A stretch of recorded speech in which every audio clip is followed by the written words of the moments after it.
I got a couple requests to share the PowerPoint that I use when I go over behavior expectations with my middle schoolers. So I sort of like hesitated to show this on the internet because mine is a little bit weird, like you'll see, mine's a little bit weird. And I'm not gonna link it below or anything because I think that your behavior expectations and the way that you start off the beginning of your class and the beginning of your year is just really personal, and you should find whatever kind of fits your personality and the way that you are going to deal with, you know, behavior that is not at your expectations. But I think also this is something you never get to see. If you go observe a teacher, it's almost never on that first day of school when they're doing their behavior expectations, and you never get to see like what your colleagues do. So this is just something a lot of people are in the dark about, and they just never get to see what other people do. So I'll insert the PowerPoint slide into the video and then explain kind of what I feel like I have to explain myself pretty thoroughly after every single one. So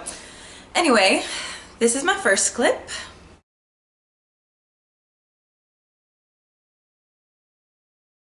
So I like to start it off with kind of a funny one, and as you'll see, I do a lot of my behavior expectations through memes. And this one I just thought was pretty funny.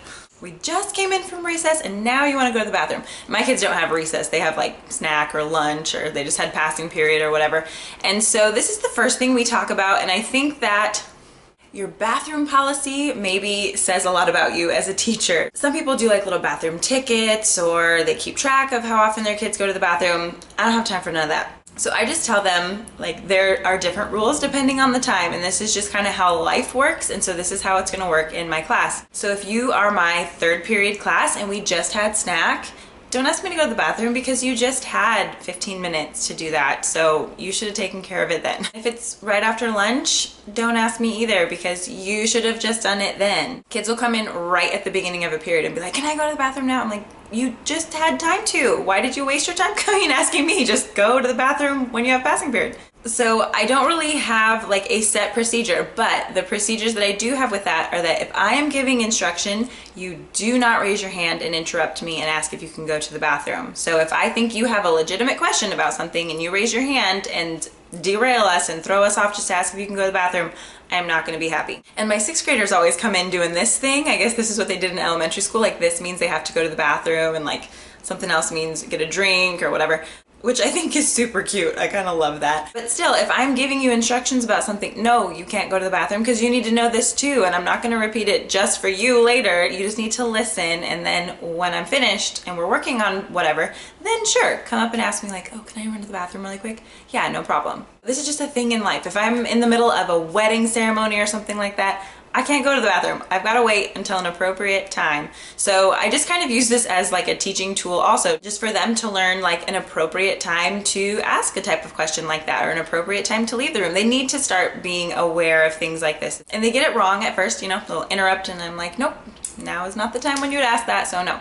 So I know that's not a very clear-cut procedure, but that's just one of the things that is kind of nuanced and you have to learn it. Plus I always tell them, yeah, I have to go to the bathroom too. Can I go right now? No, I wish I could, but I have to wait all the way until lunch. So you can hold it until we're finished with this too. My next slide is my favorite.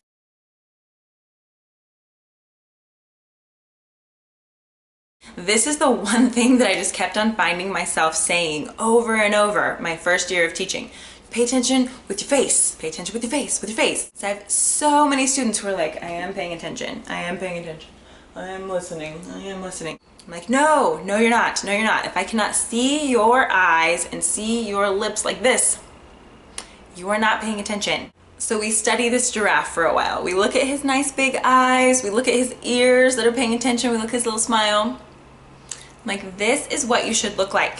When you come in here and we've got something to get done, I've got something to tell you, this is how you should look. And we do a lot of like group work and stuff in my class. So a lot of times they kind of have to transition, right? From like talking with their friend, working on something, to listening to what I have to say. And so this is how I need them to be when they're moving into that transition of listening. You need to pay attention with your whole face. And a lot of times I'll just leave this slide up on the board, like, you know, on other days besides the first day of school. Just, this is what you should be doing right now. Actually, I think on Monday, like I'm gonna have this up, especially for my 8th grade classes. They've gotten used to coming in and they're still talking, the bell rings, they're still talking to their friend, messing around in their binders, getting out their stuff, but no, you need to be paying attention with your whole face.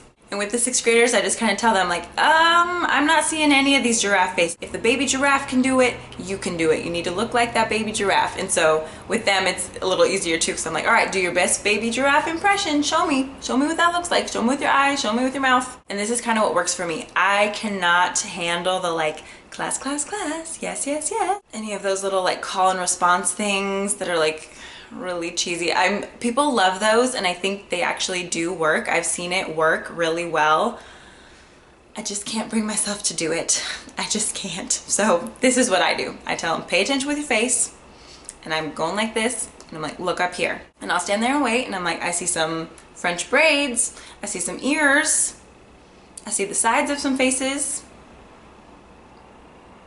And you know, they know who I'm talking about. They kind of start poking each other like, okay, look up there. So that's my expectation for my students when I'm trying to give them some instructions or directions. You should be paying attention with your face. Okay, the next thing is just my expectations right at the beginning of class.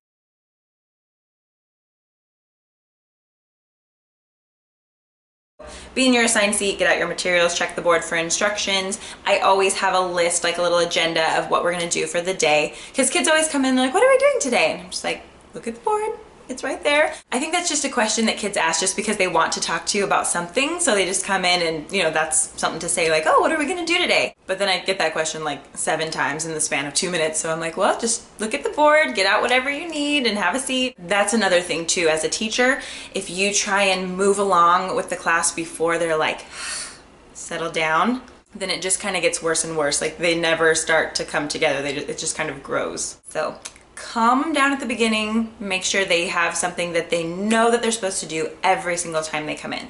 Okay, so then these are my 4 rules basically. Follow directions the first time. This is something that I'm really big on. If you didn't hear me because you were talking to your friend and messing around, that's your problem.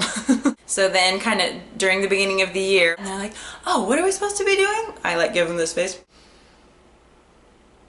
Who am I right now? Who am I? And they remember from the little meme, and they're like, oh yeah, okay. And I tell them stuff too, like, just because you think that your conversation is more important than the instructions I'm giving to you, maybe the person sitting next to you doesn't, and they actually came to school to learn today and they are trying to figure out what their homework assignment is and they wanted to write it down and you're distracting them, and that's not fair. You don't get to do that. You don't get to steal time and steal attention and steal focus from the entire class just because you feel like having a conversation. So you need to be listening and you need to be following directions the first time. This second one, respect your classmates and teacher.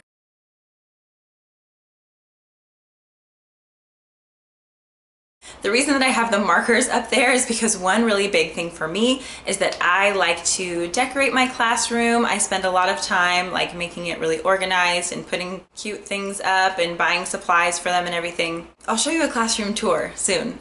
I'm working on it still. There's still some stuff I don't have up, so I'm waiting till it's all done. But anyway, I tell them that's one big thing about respecting me, is respecting my stuff and respecting the time that I put into it. Some kids like to steal my little like push pins off the wall that was like holding up little charts and stuff, and I'm like, don't do that. Don't be that kid. Also, you do not come near my desk. I like have a little corner that like, this is my stuff, this is my space and my desk, and you don't come over here for any reason. You don't ever steal my scissors or take a pen from my desk. I have plenty of stuff for you. This year I have even more stuff. I've got like boxes and pouches and all types of things. If you forgot anything, there's a way for you to get it, but you don't take it from me. That's a big thing for respecting me. And then we talk about respecting our classmates as well, especially with US history. I just kind of give them a little preview about how when we talk about US history, we're going to talk about all of the different people who have had an impact on US history and all the different people who've lived here and the ways that people treated each other, and sometimes it was not good and it's going to be uncomfortable, and your reaction might be to kind of laugh about it just because you're uncomfortable. I understand. I kind of do the same thing too, but we've got to be mature, we've got to be respectful, we've got to be able to talk about things that are uncomfortable so that we can learn from them and grow from them. And if we don't have an atmosphere of respect among all of us, all of your classmates, and with me, and if I'm not respecting you, then that's going to be really hard to do. So that's just something I kind of lay out there on the first day. This next one, raise your hand before leaving your seat or talking. I also explained to them here, like, I know it always seems like your teachers just want to control every little thing you do, like don't open your mouth until I tell you, don't stand up until I tell you. But I just tell them, like, look around right now. We've got 36 kids in this little tiny room. This is like not even a normal situation. Like normally this many people are not in this small of a room. If we are all talking at the same time, none of us can hear what's going on. If you're all asking me a question at the same time, I can't answer anyone's question. If you all stand up at the same time and or 5 people are trying to throw something away at once, we all have to stop what we're doing, and it just doesn't work. So we have to take turns talking. We have to take turns getting up and leaving our seats. I just try and make it clear to them, like, I'm not trying to control every little movement of your life.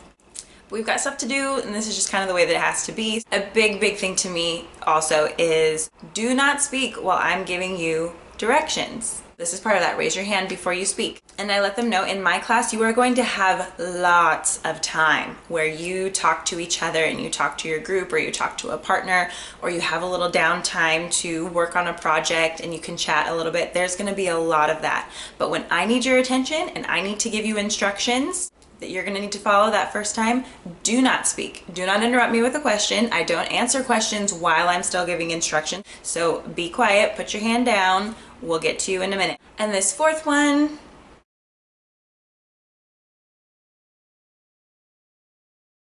keep hands, feet, and objects to yourself. Another thing that I say too, to the 6th graders and the 8th graders, like, this is not elementary school anymore. Sharing is not caring. Sharing is annoying. I don't want you to share pencils. I don't want you to share erasers, because then you know what happens? People are throwing them across the room. People are grabbing them. There's a little fight over here because somebody took somebody else's pencil. Like, oh, I was just borrowing it. So I'm like, well, guess what? There's no borrowing. There's no sharing. We don't touch anyone else's stuff. We don't touch anyone at all. Do not touch their backpack. Do not burrito their backpack.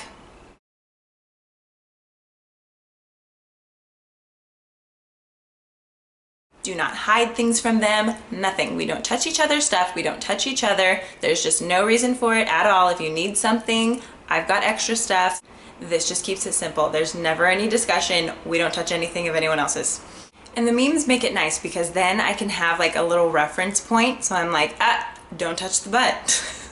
Don't be Nemo, don't do it. We're not touching each other, we're not touching each other's stuff. Don't do it.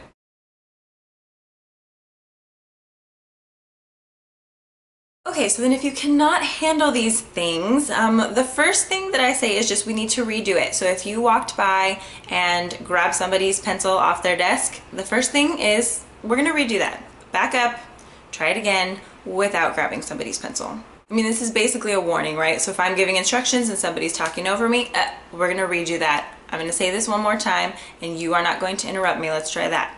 And if we still can't handle that, then I have a behavior reflection sheet, which I'll show in a minute. If you're grabbing people's stuff or touching people or interrupting or whatever, doing any of these things that we've already discussed and you can't handle being part of this group, then you're going to need to remove yourself from the group and go think about why it is that you can't do this. So then they fill out a behavior reflection sheet and maybe you can just fix your behavior on your own and that'll be the end of it. If not, we'll call your parents and maybe it'll help you to remember if they take away your phone for a week or don't let you go to the street fair on Friday or something like that. So maybe your mom will have some ideas to help me out. And they're like, oh, don't call my mom. And then at my school, they have snack and lunch detention that I can send the kids to. And they always ask here, like, why wouldn't you send me to detention before calling my mom? Like, wouldn't it make more sense to just give me detention first? But I'm like, no. I want to see if your mom has some ideas first before I take away your snack and lunch. And by the way, they still get to eat and everything. It's just that they don't get to hang out with their friends. They have to hang out in a certain room and be quiet and sit there for detention. And this helps because sometimes kids can't stay after school for detention because they have to take the bus. So we can't make them do that. So we just take away their fun time at school if they're trying to do all their fun time during class. And then lastly, if you still cannot get yourself together, then maybe you need to go talk to the vice principal or the counselor, and maybe there's something that they can do for you. So I'm gonna send you on down there.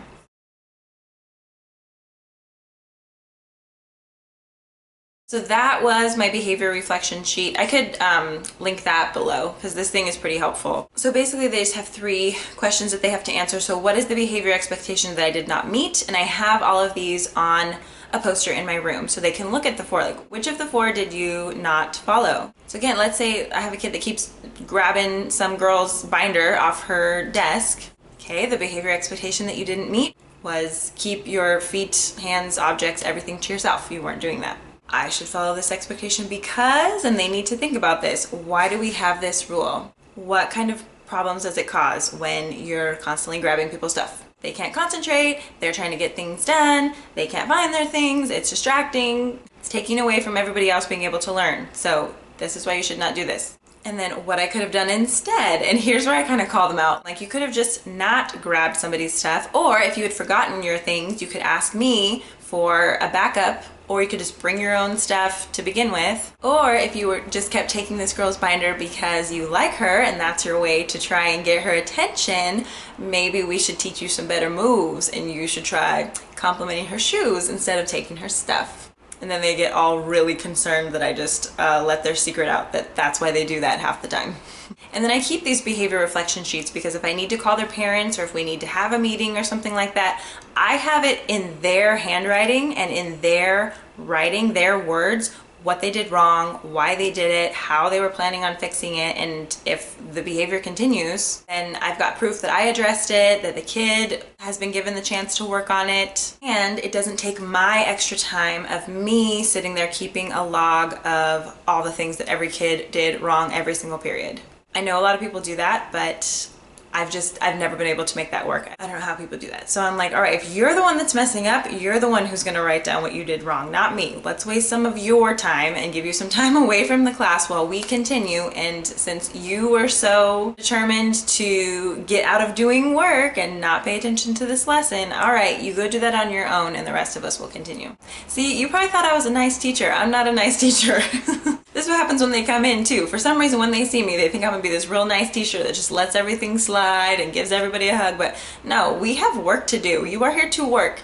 I am here to work. If you're getting in the way of that, we're gonna need to find a way to help you figure out how to get work done. That's why you're here. Not to mess around, not to entertain this whole class, to do work. So work. So those are the things that I go over with them at the beginning of the year, and you can't just say things once. You're going to have to remind them about a lot of these things, but it's just kind of strange. I found that like with that little meme, it really helps because it helps them remember that I already told them something. They come in right after lunch and ask if they can go to the bathroom, and I'm like, what would Jackie Chan say about that? And they're like, oh yeah, oh yeah. So yeah, that's the best thing about the memes, is that it just gives them an extra little reminder that we already went over this, I already told you this, and so you need to make sure you're following it. My husband always says don't smile till Thanksgiving. Like he's super strict at the beginning of the year. Like I can't even like get myself into that mode. But I try to be really firm and really strict and not like waver on the rules at the beginning, just so that they know. They get used to it. This is how it works in my class. When you come in, you need to be paying attention with your face. You need to have your stuff ready to go. You need to have already gone to the bathroom and not touching anybody else's stuff. So I do give them lots of reminders in the beginning. So now can you see why I was like, oh, should I share this? I don't know. This is kind of silly, but I think it's a pretty good balance for me between like the strictness that I try to adhere to at the beginning of the year and then just like appealing to their middle school brain and how they actually process things. And if they laughed at something, they're much more likely to remember it later. And I'll adjust this as I continue in teaching. I'm sure in a few years memes will be so out and that's not something that they would laugh at anymore or whatever. So of course I'm going to continue to tweak this and adjust it, but that's what I went with this year. And let me know if you have any other brilliant ideas for how to teach behavior expectations at the beginning of the year. This is only my 4th year teaching, so I am by no means an expert, but this is just what I've come up with so far to like make my life the easiest and to give the kids the best chance to be successful in my class and to actually be able to achieve those behavior expectations. And for the most part they do. I have such good kids. They're doing such a good job. I'm really proud of them actually. We're off to a really good start, so this is going to be a good year, I can tell. Anyway, thank you so much for watching. Let me know if this was helpful at all to you. I don't know if it was, but this is what I do. Hope you have a great day, and I'll see you in my next video. Bye.